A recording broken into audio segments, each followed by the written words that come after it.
Hello అందరికీ welcome to గుమగుమలాడే వంటిల్లు. ఈరోజు రెసిపీ వచ్చేసి టమాటా రైస్ అండి. ఇది టమాటా రైస్ అంటారో, పులావ్ అంటారో, బిర్యానీ అంటారో, ఎలా పిలిచినా టేస్ట్ మాత్రం అద్దరిపోద్ది. ఒక్కసారి ఈ స్టైల్లో ట్రై చేయండి. అండ్ దీనికోసం నేను ఇక్కడ 1 గ్లాస్ వరకు బాస్మతి రైస్ తీసుకున్నాను. మీరు నార్మల్ సోనా మసూరితో కూడా చేసుకోవచ్చు. ఈ రైస్ని ఒక 2 సార్లు బాగా వాష్ చేసి ఇలా వాటర్ వేసి పక్కన పెట్టేసుకోండి. ఇప్పుడు స్టవ్ ఆన్ చేసి స్టవ్ పైన కుక్కర్ పెట్టేసుకొని ఇందులో 1.5 టేబుల్ స్పూన్ల వరకు ఆయిల్, ఒక 1/2 టేబుల్ స్పూన్ వరకు నెయ్యి వేసేసి ఇందులోనే హోల్ గరం మసాలాని వేసేసుకోవాలి.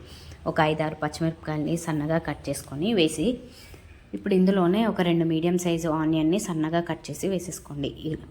అలాగే 1 టీ స్పూన్ అల్లం వెల్లుల్లి పేస్ట్ కూడా వేసి దోరగా ఫ్రై చేసుకొని ఒక 1/2 టీ స్పూన్ వరకు పసుపు కూడా వేసి ఒక్కసారి కలుపుకోండి. ఇప్పుడు ఇందులోనే ఒక 3 నుండి 4 మీడియం సైజు టమాటా ముక్కల్ని సన్నగా కట్ చేసి వేసుకోండి. ఇవన్నీ కలిసేలాగా ఆయిల్లో ఒక 2 నిమిషాలు బాగా కలుపుకొని మూత పెట్టి ఒక 5 నుండి 10 నిమిషాల పాటు మగ్గనివ్వాలి. మనకి టమాటా అనేది సాఫ్ట్గా మగ్గిపోవాలి. అప్పుడే టేస్ట్ అనేది బాగుంటుంది. ఇప్పుడు ఇందులోనే మీ టేస్ట్కి సరిపడేంత కారము అలాగే ఉప్పును కూడా వేసేసి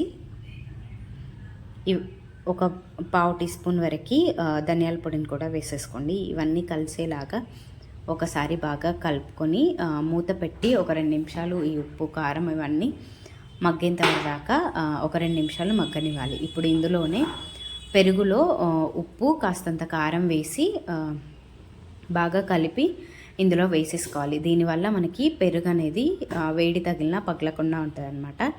ఇప్పుడు ఈ పెరుగు అనేది బాగా కుక్ అయిపోయి ఆయిల్ అనేది సపరేట్ అయ్యేంతవరకు దాకా లో ఫ్లేమ్లోనే ఒక 2 నుండి 3 నిమిషాల పాటు బాగా కుక్ చేసుకోవాలి. ఇప్పుడు మనం ముందుగా కడిగి పెట్టుకున్న ఈ రైస్ని కూడా వేసేసుకొని 1 గ్లాస్ రైస్కి ఇక్కడ నేను 1.5 గ్లాసుల వరకు వాటర్ తీసుకున్నాను. మీరు కాస్త పొడి పొడిగా కావాలంటే ఒక 1/2 గ్లాస్ వాటర్ తగ్గించి తీసుకోవచ్చు. సాల్ట్ అడ్జస్ట్ అయిందో లేదో కూడా చూసుకొని ఇప్పుడు ఇందులోనే మనం సన్నగా కట్ చేసి పెట్టుకున్న కొత్తిమీరని కూడా వేసి మూత పెట్టి మీడియం ఫ్లేమ్లో ఒక 2 విజిల్స్ రానివ్వాలి. ఆ తర్వాత లో ఫ్లేమ్లో ఒక విజిల్ రానివ్వండి. కరెక్ట్గా సరిపోద్ది.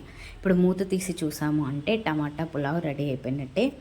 చాలా సింపుల్గా, చాలా టేస్టీగా, ఎప్పుడైనా నాన్ వెజ్ తినాలనిపించినా లేదు బిర్యానీ తినాలి అనిపించినా ఒక్కసారి ఈ టమాటాతో ఇలా ట్రై చేయండి. మీరు ఇంకెప్పుడు కావాలన్నా ఇలాగే చేసుకుంటారు. అంత టేస్టీగా ఉంటుంది అండ్ అంతే క్విక్గా అయిపోతుంది. అండ్ మీరు కూడా ఒకసారి మీ ఇంట్లో ట్రై చేసి మీ ఫీడ్బ్యాక్ని నాకు కామెంట్ సెక్షన్లో కామెంట్ చేయండి.